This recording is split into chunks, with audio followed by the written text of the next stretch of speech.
আমি জানতে চাই সিপির কাছে এবং পুলিশ মন্ত্রীর কাছে, ডেপুটি পুলিশ সুপারের কাছে, কোন আইনে আপনারা আটকাচ্ছেন জনগণকে? যেখানে হাইকোর্ট সুপ্রিম কোর্ট হস্তক্ষেপ করেনি সেখানে আপনাদের আইনটা কবে তৈরি হয়েছে, কে তৈরি করেছেন, এবং সেই আইনটা জনগণের সামনে আপনারা কেন নিয়ে আসছেন না? দয়া করে সেই আইনটা নিয়ে আসুন, না হলে এর প্রতিদ্বন্দ্বিতা এর পরবর্তী দিনগুলিতে কোর্টে করার জন্য উপযুক্ত ব্যবস্থা নিয়ে কিন্তু আসুন, এবং তখন আইনজীবী খুঁজে পাবেন কিনা সেইটা কিন্তু চিন্তাভাবনা এখন থেকে করুন। নবান্ন থেকে 4 কিলোমিটার দূরে ব্যারিকেড, এত ভয় কিসের? বাচ্চা ছাত্রদের কিসের ভয়? তাহলে কিসের তিনি পুলিশ মন্ত্রী? বড় বড় তিনি কথা বলেন, কিসের তিনি? তার মন্ত্রিসভায় এত যে লোক বসে আছে তারা এত ভয় করে, জনগণকে এত ভয়, অথচ ভোট সেই চাইতে জনগণের কাছে ভিক্ষা চায়। জনগণের রোষ থেকে রাজ্য সরকারকে বাঁচানোর আর কোনো রাস্তা নেই, এবং জনগণ বুঝে গেছে যে রাজ্য সরকারের বড় বড় মাথারা এই ঘটনার সঙ্গে জড়িত। জনগণের স্বতঃস্ফূর্ততায় যেখানে আদালত কোনো হস্তক্ষেপ করছে না, সেখানে পুলিশ কোন অথরিটিতে, কোন আইনে, পুলিশের কোন অ্যাক্টে, আমি এটা দেখতে চাইছি। পুলিশ মন্ত্রী এটা তার আইনটা দেখিয়ে দিন সারা জনগণকে যে এই আইনে তিনি আটকাচ্ছেন। আর 144-এর তিনি যে গল্পটা দিচ্ছেন, হ্যাঁ 144 নবান্ন চত্বরে রয়েছে। আমি মনে করিয়ে দিতে চাই, তৃণমূলের আরেকজন সুপ্রিমো সেকেন্ড ইন কমান্ড 144 চত্বরে 5 দিন ধরে সভা করেছিলেন বিধানসভার সামনে। তখন 144 লঙ্ঘন হয়নি? পুলিশ কি তখন চোখ বন্ধ করে ঘুমাচ্ছিল?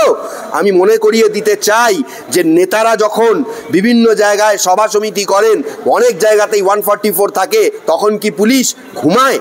আমি এটা বলতে চাই যে পুলিশ এক একজনের জন্য এক এক রকম আইন কেন তৈরি করছে। তাহলে পরিষ্কার বোঝা যাচ্ছে যে পুলিশ শাসক দলের অঙ্গুলি হেলনে কাজ করছে। এই দাবি কখনোই মানা যায় না, এবং জনগণের স্বতঃস্ফূর্ততাকে আমি 100% সমর্থন করি। হাইকোর্ট সুপ্রিম কোর্ট যেভাবে কোনো হস্তক্ষেপ করেনি, আমি মনে করি জনগণের 100% রাইট আছে যে কোনো অভিযানে অংশগ্রহণ করার, এবং ছাত্রদের ভয়ে আজকে একটা সরকার যে ভীত, এটাও কি সারা দেশের কাছে, সারা পৃথিবীবাসীর কাছে খুব ভালো বার্তা যাচ্ছে বলে আপনার মনে হয়? আমার তো মনে হয় নেগেটিভ বার্তা যাচ্ছে। একটা তো কথা সঠিক যে শাসক ভয় পেয়েছে, তার কারণ হচ্ছে যে সুপ্রিম কোর্টে যখন এই নির্যাতিতার মামলা হচ্ছিল, আমরা দেখতে পেলাম রাজ্য সরকারের আইনজীবী কপিল সিব্বল তিনি নিজে এই 27 তারিখের নবান্ন অভিযান নিয়ে আলাদা করে একটা পিটিশন দাখিল করার চেষ্টা করেছিলেন, কিন্তু সুপ্রিম কোর্ট সেটাকে গুরুত্ব দেয়নি। পরবর্তীকালে হাইকোর্টে রীতিমতো পিটিশন করে রাজ্য সরকার এসেছিল, কিন্তু হাইকোর্টও সেটাকে শুনতে চায়নি। মানুষের শান্তিপূর্ণ অভিযানে কখনোই বাধা সৃষ্টি করার মতো আইন আমার দেশে তৈরি হয়নি। শাসক দল যে ভয় পেয়েছে এটা খুব পরিষ্কার। তার কারণ হচ্ছে যে আজকে আপনি দেখুন যে নবান্ন তো অনেক দূরের ব্যাপার, কলেজ স্কোয়ারে থামিয়ে দেওয়া হচ্ছে মিছিল, হাওড়ার কাছে থামিয়ে দেওয়া হচ্ছে, হাওড়া ব্রিজের আগে মিছিল স্তব্ধ করে দেওয়া হচ্ছে, এমনকি রাস্তায় নর্মাল বাস রুটগুলোকেও ঘুরিয়ে দেওয়া হয়েছে। হাওড়া বাউন্ড বাস যত রয়েছে সমস্ত বাসকে আমি দেখতে পেলাম, আমি একটু আগে এলাম ধর্মতলার ওখান থেকে, ধর্মতলা অবধি এন্ড করে দেওয়া হচ্ছে, তারপরে বলা হচ্ছে আবার তোমরা ফিরে যাও। এমন পরিস্থিতি, শাসক দল মনে করছে যে তাদেরকে জনগণ এমনভাবে ক্ষিপ্ত হয়ে গেছে যে তাদের বোধহয় পতন অবশ্যম্ভাবী। আমি অবাক হয়ে যাই, ছাত্রদল ডাক দিয়েছে, তারা বলা যেতে পারে কলেজের স্টুডেন্ট, স্কুলের স্টুডেন্ট না, কলেজেরই স্টুডেন্ট। তাদেরকে একটা রাজ্য সরকারের এত ভয়, সাধারণ মানুষ তাদেরকে সমর্থন করছে, এত ভয়। সাধারণ মানুষের ভোট নিয়েই তো আজকে রাজ্য সরকার এত কিছু করে বেড়াচ্ছে। মুখ্যমন্ত্রী নির্বাচিত হয়েছেন সাধারণ মানুষের ভোট নিয়ে, তিনি পুলিশ মন্ত্রী। আজকে একটা ধর্ষণ করে রেপের ঘটনা ঘটেছে, অথচ আজকে সাধারণ মানুষ যখন ক্ষিপ্ত, সরকার উপযুক্ত নিরাপত্তা দিতে ব্যর্থ। মানে আমি অবাক হয়ে যাচ্ছি, একজন ট্রেনি ডক্টর যারা আমাদের সমাজের এত কাজ করছে, সমাজকে উঁচুতে নিয়ে যাচ্ছে, আজকে তাকে তার জীবনটা বাঁচানোর মতন নিরাপত্তা, সামান্য নিরাপত্তাটুকুও রাজ্য সরকারের পুলিশ দিতে পারেনি। আর আজকে পুলিশ মন্ত্রীর নিরাপত্তাকে বাঁচানোর জন্য কিভাবে নবান্নকে বিভিন্ন দিক থেকে আটকে রাখা হয়েছে, আমরা কোন রাজ্যে বাস করছি? আমার সবসময় এই প্রশ্নটা মাথার মধ্যে আসে।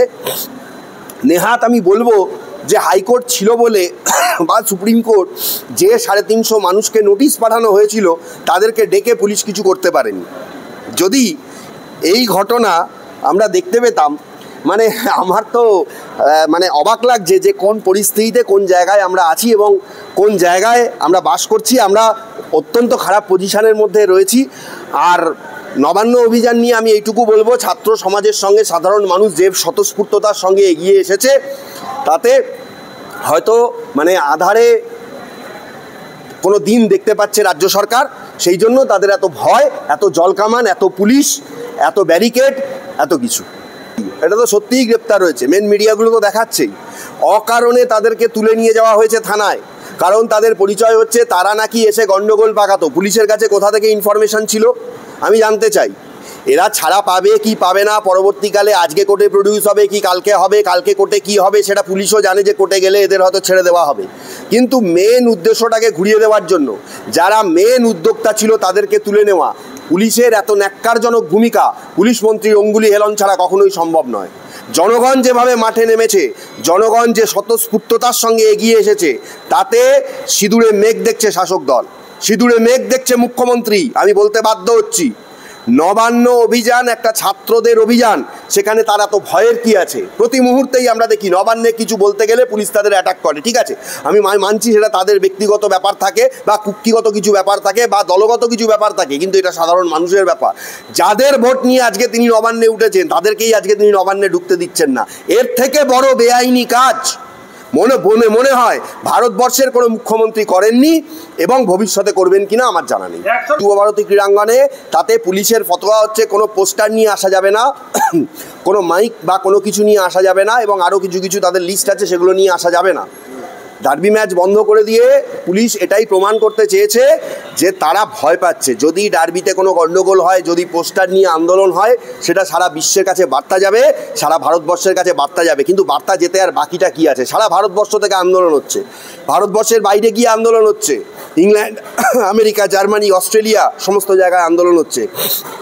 আজকে আরজি করের যে মহিলা ট্রেনি ডক্টর, আমি তাকে স্যালুট জানাই। তিনি আজকে মারা গেছেন, তিনি আজকে রেপ্ট হয়েছেন, কিন্তু তিনি হাজার হাজার মেয়ে, হাজার হাজার সাধারণ মানুষ, তাদের চোখ তিনি খুলে দিয়েছেন কিভাবে অন্যায়ের প্রতিবাদ করতে হয়, অন্যায়ের সামনে কখনো মাথা নত করতে নেই, এবং সিদ্ধারার জোর থাকলে শাসককেও যে ভয় দেখানো যায়। আজকের ঘটনা আমি মনে করি ইতিহাসের পাতায় লেখা থাকবে। নবান্ন অভিযান সফল হবে কি হবে না সেটা আমার জানা নেই, সফল হয়তো হবে না। রাজ্য সরকার তার ট্রিমেন্ডাস প্রয়াস করবে অসফল করার জন্য, তারা করছেও, আমরা দেখতে পাচ্ছি। নবান্ন থেকে 4 কিলোমিটার দূরে ব্যারিকেড, এত ভয় কিসের? বাচ্চা ছাত্রদের কিসের ভয়? তাহলে কিসের তিনি পুলিশ মন্ত্রী? বড় বড় তিনি কথা বলেন, কিসের তিনি? তার মন্ত্রিসভায় এত যে লোক বসে আছে, তারা এত ভয় করে জনগণকে, এত ভয়, অথচ ভোট সেই চাইতে জনগণের কাছে ভিক্ষা চায়। এটা আমরা কোন রাজ্যে বাস করছি? তাহলে তাহলে জনগণ কেন এদেরকে ভোট দিয়েছে? কেন এদেরকে ভোট দিয়ে নির্বাচিত করা হয়েছে? জনগণের কাছে এসে ভোট চায় সেই জনগণকেই তারা নবান্নে ঢুকতে দিতে চাইছে না, জনগণের দাবি দেওয়া মানছে না। তাহলে কোন রাজ্য সরকার জনগণ ভোট দিয়ে নিয়ে এলো? সেই প্রশ্ন উঠে যাচ্ছে। আমি এইটুকুই বলবো, সুষ্ঠুভাবে ছাত্ররা যে আন্দোলন করছে, তার সাথে যে লক্ষ লক্ষ মানুষ পশ্চিমবঙ্গের বিভিন্ন প্রান্ত থেকে এসে জড়ো হয়েছেন, তাতে আমার অন্তত সমর্থন রয়েছে। এবং দেশের সুপ্রিম কোর্ট বা হাইকোর্ট তারাও কিন্তু পরিষ্কার, আপনারা দেখতে পেয়েছেন, তারাও কিন্তু এর প্রতিবাদ করেনি বা কোনো হস্তক্ষেপ করেনি। সুতরাং পুলিশ যে অনৈতিকভাবে কাজ করছে এটা পুরো পরিষ্কার। কোনো কিছু যদি হয় বা কোনো কিছু নবান্নে না থাকলে আবার যদি অন্যদিকে কোনো ডাইভার্ট হয়ে যায়, সেই জন্য তিনি গেছেন, কারণ তাকে তো একটা লোক দেখানো রাজনীতি করতে হবে। আর সবথেকেও বড় ব্যাপার হচ্ছে যে তিনি জানেন যে তিনি থাকলে প্রোটেকশনটা আরও বেশি জোরদার হবে। তার পুলিশ যে কত ক্ষমতাশালী, তার পুলিশ যে কত ট্রিমেন্ডাস পাওয়ার হোল্ড করে, সেটা তিনি দেখাতে পারবেন। সেই জন্যই তিনি পৌঁছে গেছেন বলে আমার বিশ্বাস।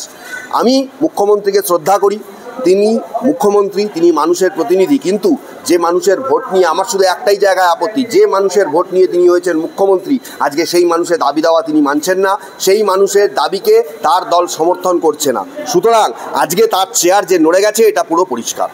চারদিকে আওয়াজ উঠছে যে পুলিশ মন্ত্রী, স্বাস্থ্যমন্ত্রী এবং মুখ্যমন্ত্রী দফা এক দাবি এক। দাবি একদম। আপনি আইনজীবী হিসেবে কি মনে করেন যে সত্যি সত্যি কি রাজ্যের আইন শৃঙ্খলা ভেঙে পড়েছে? এটা আমার মনে করার কিছু নেই। আপনি সুপ্রিম কোর্টের নাগরিক হিসেবে আমি তো মনে করি আইন শৃঙ্খলা একদম শেষ তলানিতে চলে গেছে।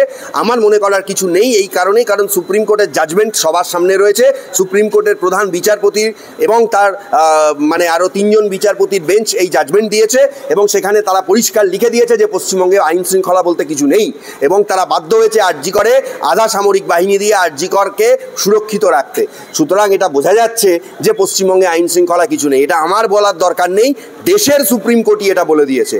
এবং জনগণের স্বতঃস্ফূর্ততায় যেখানে আদালত কোনো হস্তক্ষেপ করছে না, সেখানে পুলিশ কোন অথরিটিতে, কোন আইনে, পুলিশের কোন অ্যাক্টে, আমি এটা দেখতে চাইছি। পুলিশ মন্ত্রী এটা তার আইনটা দেখিয়ে দিন সারা জনগণকে যে এই আইনে তিনি আটকাচ্ছেন। আর 144-এর তিনি যে গল্পটা দিচ্ছেন, হ্যাঁ 144 নবান্ন চত্বরে রয়েছে। আমি মনে করিয়ে দিতে চাই তৃণমূলের আরেকজন সুপ্রিমো সেকেন্ড ইন কমান্ড 144 চত্বরে 5 দিন ধরে সভা করেছিলেন তার সামনে। তখন 144 লঙ্ঘন হয়নি? পুলিশ কি তখন চোখ বন্ধ করে ঘুমাচ্ছিল? আমি মনে করিয়ে দিতে চাই যে নেতারা যখন বিভিন্ন জায়গায় সভা সমিতি করেন, অনেক জায়গাতেই 144 থাকে, তখন কি পুলিশ ঘুমায়? আমি এটা বলতে চাই যে পুলিশ এক একজনের জন্য এক এক রকম আইন কেন তৈরি করছে। তাহলে পরিষ্কার বোঝা যাচ্ছে যে পুলিশ শাসক দলের অঙ্গুলি হেলনে কাজ করছে। এই দাবি কখনোই মানা যায় না এবং জনগণের স্বতঃস্ফূর্ততাকে আমি 100% সমর্থন করি। হাইকোর্ট, সুপ্রিম কোর্ট যেভাবে কোনো হস্তক্ষেপ করেনি, আমি মনে করি জনগণের 100% রাইট আছে যে কোনো অভিযানে অংশগ্রহণ করার। এবং ছাত্রদের ভয়ে আজকে একটা সরকার যে ভীত, এটাও কি সারা দেশের কাছে, সারা পৃথিবীবাসীর কাছে খুব ভালো বার্তা যাচ্ছে বলে আপনার মনে হয়? আমার তো মনে হয় নেগেটিভ বার্তা যাচ্ছে। কপিল সিব্বল যিনি দাঁড়িয়েছেন তিনি একজন আইনজীবী। সবথেকে বড় কথা হচ্ছে সুপ্রিম কোর্টের বার অ্যাসোসিয়েশন তাকে অলরেডি কিন্তু লেটার পাঠিয়েছে। তিনি এই ঘটনার প্রতিবাদ করেছিলেন, আবার যখন রাজ্য সরকারের কাছে প্রচুর টাকা ফিস পেয়ে গেলেন তিনি দাঁড়িয়ে গেলেন। এই সমস্ত জায়গাগুলো চিন্তাভাবনা করা উচিত তার। তিনি একজন বর্ষিয়ান আইনজীবী, আমার তাকে বলার কিছু নেই, তিনি তার মতন করে চিন্তা করবেন। আমি শুধু এইটুকুই বলবো, রাজ্য সরকারের আর বলার মতন কিছু নেই। রাজ্য সরকার জানে এই মামলা হেরে গেলে অনেক বড় মানে সম্মানহানি হতে পারে। সম্মানহানি কিছু নয়, রাজ্য সরকারটাই হয়তো উল্টে যেতে পারে।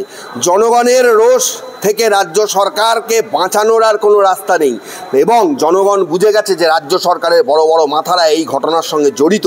সেই জন্যই আজকে তারা এত বড় বড় আইনজীবী দাঁড় করাচ্ছেন। কিন্তু আমি স্যালুট করি প্রধান বিচারপতি সুপ্রিম কোর্ট, আমি স্যালুট করি প্রধান বিচারপতি হাইকোর্ট। তারা জনগণের স্বতঃস্ফূর্ত আন্দোলনে কোনো বাধা সৃষ্টি করেননি। আমি জানতে চাই সিপির কাছে এবং পুলিশ মন্ত্রীর কাছে, ডেপুটি পুলিশ সুপারের কাছে, কোন আইনে আপনারা আটকাচ্ছেন জনগণকে?